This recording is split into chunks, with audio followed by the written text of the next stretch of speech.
Imagina abrir a porta de casa e ver o chão do quintal soltando fumaça, o asfalto rachado e morno, cheiro de enxofre no ar. Agora imagina isso todos os dias, durante 63 anos. Esse lugar existe. Fica na Pensilvânia, nos Estados Unidos. Uma cidade que já teve 1.500 moradores, hotéis, comércio, 7 igrejas e que hoje tem 5 habitantes. Porque debaixo dela, um incêndio queima sem parar desde 1962. E ninguém conseguiu apagar. Bem-vindo a Centralia, a cidade que inspirou Silent Hill. Nos próximos minutos você vai ver como um erro numa tarde de 1962 virou um incêndio impossível de apagar. Como um garoto de 12 anos quase foi engolido pela terra. E por que o governo americano pagou 42 milhões de dólares para apagar uma cidade inteira do mapa? Histórias Improváveis, Episódio 3. Se você chegou agora, se inscreve. Toda semana tem uma história real que parece mentira. Centralia fica aqui, nordeste dos Estados Unidos, nas montanhas da Pensilvânia. E debaixo dessas montanhas existe um tesouro. Antracito. O carvão mais puro, mais denso e mais valioso que existe. No século XIX, achar antracito era como achar petróleo. E Centralia nasceu em cima de uma das maiores jazidas de todas, literalmente, em cima. Filmagens como estas mostram a vida nas minas de antracito da Pensilvânia. Gerações inteiras desceram no escuro para arrancar carvão da rocha. Durante décadas, Centralia viveu disso. 1.500 moradores, hotéis, mercearias, salão de baile, 7 igrejas. E um detalhe que ninguém enxergava. O subsolo tinha virado um queijo suíço. Túneis e galerias abandonadas cruzavam a cidade inteira, com carvão exposto nas paredes. Um labirinto perfeito para um incêndio. 27 de maio de 1962. O feriado se aproximava e a prefeitura queria limpar o lixão da cidade, que funcionava dentro de um poço de mineração abandonado. A solução escolhida foi a mais barata possível: tocar fogo no lixo. Os bombeiros queimaram, apagaram as chamas visíveis com água e foram embora. Mas naquela noite, embaixo das cinzas, uma brasa encontrou uma fresta na rocha, e do outro lado da fresta estava a veia de carvão.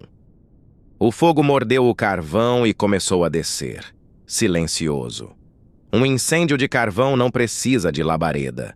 Ele arde em brasa, a centenas de graus, como o coração de uma churrasqueira do tamanho de um bairro. E ali embaixo tinha combustível para séculos. Nas semanas seguintes, os moradores notaram fumaça saindo do antigo lixão.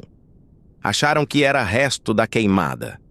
Ninguém imaginava que o incêndio já estava embaixo da cidade.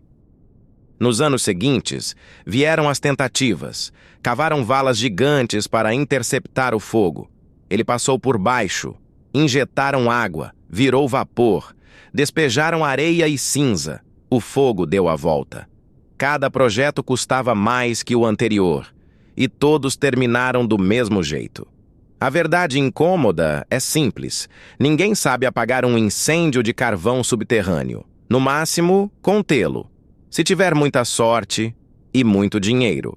Centralia não tinha nenhum dos dois. Em 1979, o prefeito John Coddington, dono do posto de gasolina da cidade, enfiou uma vareta no tanque subterrâneo para medir o combustível. A vareta saiu quente. Ele mediu a temperatura da gasolina, 77,8 graus. Um tanque de combustível aquecido como chá.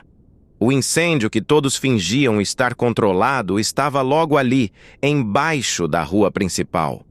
E 2 anos depois, ele quase engoliu uma criança. 14 de fevereiro de 1981. Todd Domboski, 12 anos, atravessava o quintal da avó quando o chão simplesmente abriu. Um buraco de mais de 1 metro de largura e 46 metros de profundidade, cuspindo vapor quente e monóxido de carbono. Todd afundou agarrado a uma raiz, com a morte fervendo lá embaixo. Foi salvo pelo primo Eric, de 14 anos, que o puxou pelos braços segundos antes de o solo ceder de vez. A foto do garoto ao lado da cratera correu o país. Centralia virou notícia nacional. Em 1984, o Congresso americano aprovou a solução definitiva, 42 milhões de dólares. Não para apagar o fogo, para tirar as pessoas.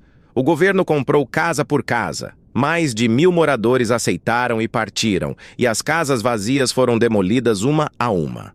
Em 1992, quem se recusou a sair perdeu a propriedade por desapropriação. Em 2002, o Correio cancelou o CEP da cidade. No papel, Centralia deixou de existir. Estas são imagens reais de Centralia. As placas na entrada avisam: perigo, incêndio subterrâneo, gases venenosos. O solo pode abrir sem aviso. Atrás delas, quarteirões inteiros de nada. Meios fios que não levam a lugar nenhum. Hidrantes cuidando de casas que não existem.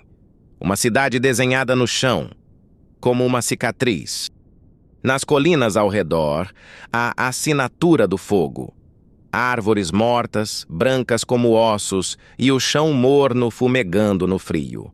Lá embaixo, o incêndio já se espalhou por mais de 12 quilômetros de galerias, uma área de 15 quilômetros quadrados, queimando-a até 90 metros de profundidade, e continua avançando.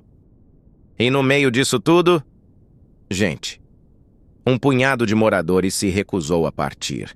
Brigaram na justiça e, em 2013, ganharam o direito de ficar até morrer, nas casas que depois deles passam para o Estado. Hoje, os cemitérios de Centralia têm muito mais moradores do que a cidade. E a igreja no alto do morro, construída sobre rocha firme, ainda celebra missa todo domingo, para uma cidade de 5 pessoas. No fim, Centralia virou lenda. A rodovia 61, rachada pelo calor e abandonada, foi tomada por grafites e virou atração turística, a Graffiti Highway, até ser enterrada com caminhões de terra em 2020 para afastar os curiosos. E quando o cinema precisou de uma cidade fantasma coberta de névoa e cinzas para o filme Silent Hill, em 2006, a inspiração confessa do diretor foi exatamente esta cidade. E o fogo? O fogo continua lá embaixo, comendo carvão, galeria por galeria, indiferente a tudo. Os geólogos calculam que ele tem combustível para queimar por mais 250 anos. O erro de uma tarde de 1962 vai sobreviver a todos nós. Centralia não foi destruída por um terremoto nem por uma guerra. Foi destruída por uma decisão pequena e por 60 anos de depois a gente resolve. Fica a pergunta que Centralia deixa para todo mundo. Quantos problemas estão queimando devagar, embaixo dos nossos pés, enquanto a gente empurra com a barriga? Se essa história te prendeu, o próximo episódio é sobre uma cidade inteira que mora dentro de um único prédio no meio do Alasca. Se inscreve e ativa o sino. Até a próxima história improvável.